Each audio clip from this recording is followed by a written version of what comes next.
discípulos de Jesús contaron lo que les había pasado por el camino y cómo lo habían reconocido al partir el pan. Estaban hablando de estas cosas cuando Él se presentó en medio de ellos y les dice: paz a vosotros. Pero ellos, aterrorizados y llenos de miedo, creían ver un espíritu. Y Él les dijo: ¿por qué os alarmáis? ¿Por qué surgen dudas en vuestro corazón? Mirad mis manos y mis pies, soy yo en persona. Palpadme y daos cuenta de que un espíritu no tiene carne y huesos como veis que yo tengo. Dicho esto, les mostró las manos y los pies, pero como no acababan de creer por la alegría y seguían atónitos, les dijo: ¿tenéis ahí algo de comer? Ellos le ofrecieron un trozo de pez asado. Él lo tomó y comió delante de ellos y les dijo: esto es lo que os dije mientras estaba con vosotros, que era necesario que se cumpliera todo lo escrito en la ley de Moisés y en los profetas y salmos acerca de mí. Entonces les abrió el entendimiento para comprender las Escrituras y les dijo: así está escrito, el Mesías padecerá, resucitará de entre los muertos al tercer día, y en su nombre se proclamará la conversión para el perdón de los pecados a todos los pueblos, comenzando por Jerusalén. Vosotros sois testigos de esto. Palabra del Señor. Gloria a ti, Señor Jesús. Cuando escuchamos los relatos de las apariciones del Señor, como este del que nos habla hoy el Evangelio de San Lucas, podemos pensar que son cosas que ocurrieron hace 2000 años que tienen poco que ver con nuestra vida. Sería un gravísimo error si pensáramos eso. ¿Quién habla y a quién les habla? Habla a alguien que ha muerto torturado ante los ojos de ellos. Y ese alguien habla a unas personas que están llenas de miedo y que no tienen fe. Ni siquiera en ese momento tienen fe. Habla a alguien que ha muerto, pero también que ha resucitado. Es el resucitado el que había muerto. No podía resucitar si no hubiera muerto. El Cristo resucitado está hablando a gente llena de miedo y que no tiene fe. Bueno, pues yo creo que esto es parecido a lo que está sucediendo hoy. Gente llena de miedo y muchos de ellos que no tienen fe. Y de hecho se tiene miedo porque no se tiene suficiente fe. ¿Y qué es lo que Jesús les dice a estos hombres llenos de miedo? Tenían miedo a ser descubiertos por los que habían matado a Jesús, a sufrir su misma suerte, terrible suerte, la crucifixión. A lo mejor no de esa manera, porque eso era un castigo muy cruel que a ellos no les hubiera tocado. Por desgracia le tocó a San Pedro años más tarde, pero hubieran muerto pues como poco después murió San Esteban apedreado, o como murió el apóstol Santiago, que le cortaron la cabeza, o como murió San Pablo. Tenían miedo a la muerte previa tortura, previa persecución. Tenían miedo a eso. Repito, como nosotros. Tenemos miedo. Hay gente que tiene miedo con motivos a la tortura y a la persecución por ser cristianos, pero en general en este momento lo que tenemos miedo es a la muerte por el contagio de la enfermedad, previa la tortura de la propia enfermedad, que en muchos casos tiene unos síntomas muy angustiosos y muy duros. Y es a nosotros, personas con miedo a la muerte y con miedo a la tortura previa a la muerte que provoca la enfermedad, es a nosotros que Jesús resucitado, que ha pasado por eso, nos dice paz, paz a vosotros. A aquellos con miedo, a nosotros con miedo, paz a vosotros, paz. Pero, ¿por qué les dice paz a vosotros? Podía decirles: mirad, estad tranquilos, no os van a hacer nada, no va a haber persecución, con mi muerte todo se ha quedado tranquilo, os van a dejar en paz, os van a dejar evangelizar, incluso algunos de vosotros pues les nombrarán para algún puesto importante.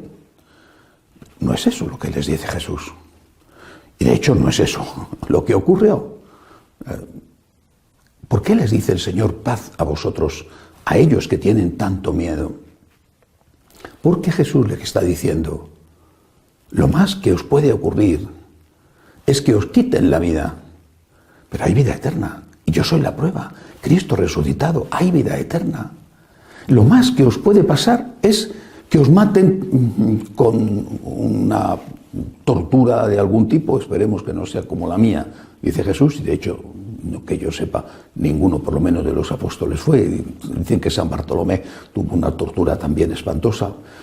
Bueno, pero al final esto pasa, lo que importa es la vida eterna, y yo, resucitado, os confirmo con mi presencia aquí, que quiero que me toquéis, les dice Jesús, para que estéis seguros de que no soy un espíritu, de que esta no es una visión, de que no soy un fantasma.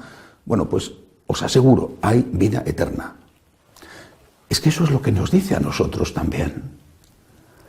A nosotros que estamos en casa metidos, no por miedo a los judíos como aquellos, sino por miedo al virus, a nosotros, el Señor en medio nuestro, en la comunidad, en la unidad entre nosotros, o el Señor en la Eucaristía, aunque no tengamos, los laicos no tengan, la mayoría de ellos, la oportunidad de comulgar, por desgracia, el Señor nos dice, hay vida eterna, y ahí tienes que encontrar tu paz. Tu paz, porque la paz te la va a dar Jesús. Por primera vez, no solo en décadas, sino yo creo que en muchos siglos, muchísimos siglos, la humanidad está llena de miedo. No una persona, no un grupo, no un pueblo, no. La humanidad está llena de miedo. Y está llena de miedo porque no sabe qué puede ocurrirle a la persona, a la familia, al país. Y no sabe cómo puede afrontar y resolver ese problema, que en este caso es la epidemia. Esto es una cosa inédita. Porque llevamos siglos sintiéndonos seguros. Una seguridad falsa, porque todo el mundo se muere. Pero llevamos siglos sintiéndonos seguros. Los avances de la ciencia, de la técnica, en todos los ámbitos, por ejemplo, en el ámbito de la medicina, y tanto de la medicina como de la cirugía, que son avances extraordinarios, nos han dado una falsa seguridad. Y digo falsa porque al final todo el mundo se muere. Bueno, y de repente la ciencia, la técnica, los políticos no te pueden dar esa seguridad. No hay vacuna, no hay vacuna. Estamos probando si con esto, si con aquello, si con la medicina que se aplica al virus del SIDA, o si con la medicina que se aplica al herpes, o si con la medicina, a ver si probamos si se mitiga. No hay vacuna y no hay medicina. De repente, aquello que te permitía salir a la calle con seguridad y con tranquilidad, irte de vacaciones, hacer negocios, hacer el bien y hacer el mal con seguridad, ha desaparecido. No es que pudieras tener esa seguridad, pero te la creías, y no podías tener seguridad porque te podía dar un ataque al corazón, porque te podían robar, porque te podía atropellar un coche. O sea, repito, era una seguridad falsa porque al final todo el mundo se muere. Pero vivíamos seguros. Y ahora, de repente, ya no hay seguridad. Ya esa seguridad que te ofrecían, en muchos países, lo que se llama el papá Estado o el Estado del bienestar, esa seguridad desaparece. Hay no solamente miedo al virus, sino miedo al futuro. ¿Qué va a pasar cuando salgamos a la calle? ¿Qué va a pasar con la deuda pública de los países? ¿Qué va a pasar con los empleos? Hay miedo, hay inseguridad. Esto es un cambio psicológico, espiritual, de tal categoría que, repito, desde hace muchos siglos no hemos vivido a nivel colectivo, a nivel global, no hemos vivido una experiencia como esta. No es una cosa que te pasa a ti o a tu familia, sino que es una cosa que está pasándole a todo el mundo.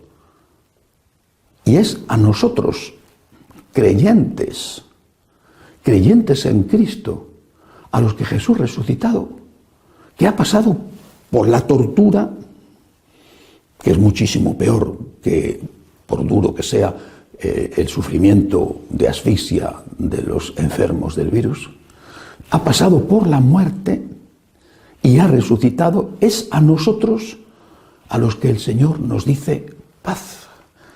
No tengas miedo, no tengas miedo.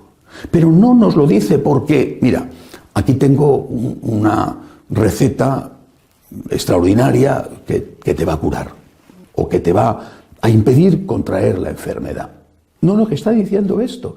Tampoco le dijo esto a los apóstoles, no les dijo a los apóstoles no os van a perseguir, vais a poder disfrutar de la vida, vais a ser ricos y famosos. No les dijo esto.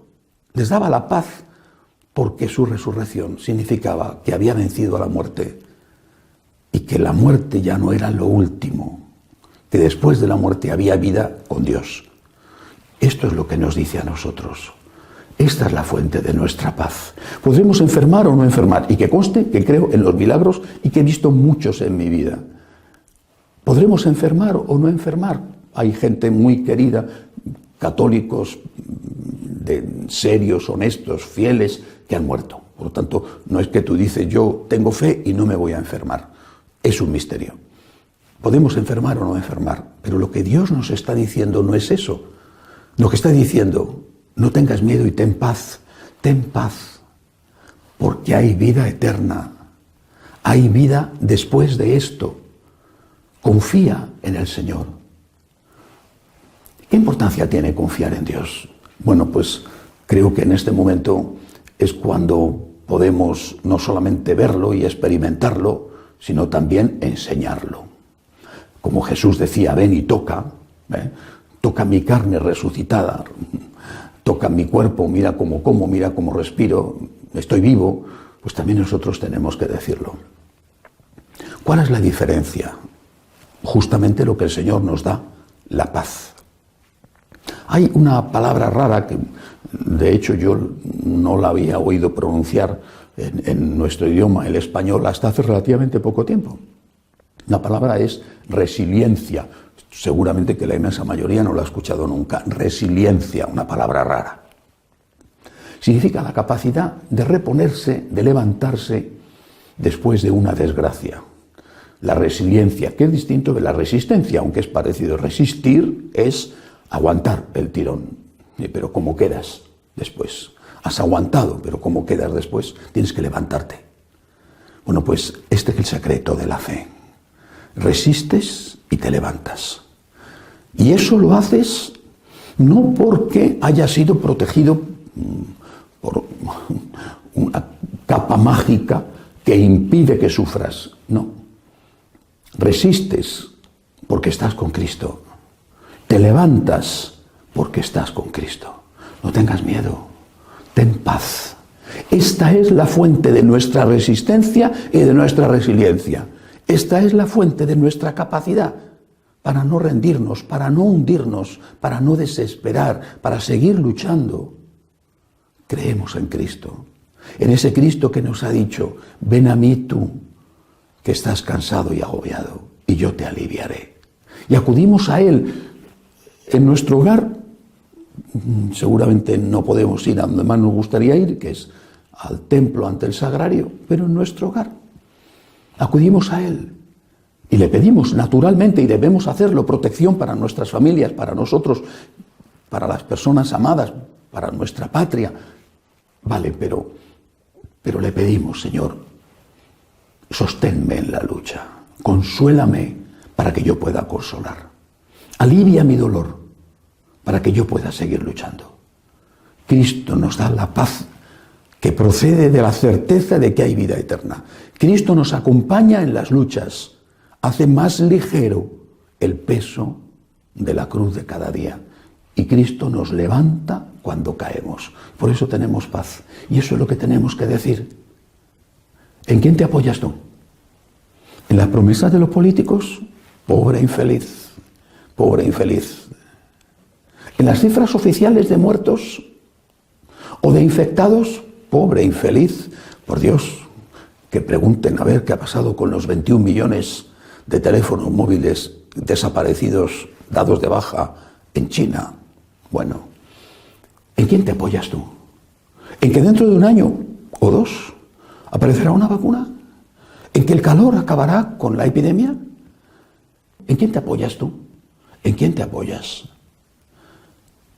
Yo no sé si me enfermaré y no sé si moriré de esta, no lo sé, moriré seguro, pero yo me apoyo en Cristo. Él es la fuente de mi paz, Él es la fuente de mi esperanza, hay vida eterna. Él es el que me hace resistir cada día y Él es el que me ayuda a levantarme y el que me ayudará a levantarme. Este es nuestro secreto. Les podemos decir a los demás, ¿en quién te apoyas tú? Y podemos nosotros decir, yo me apoyo en Cristo y en Cristo resucitado. Que así sea.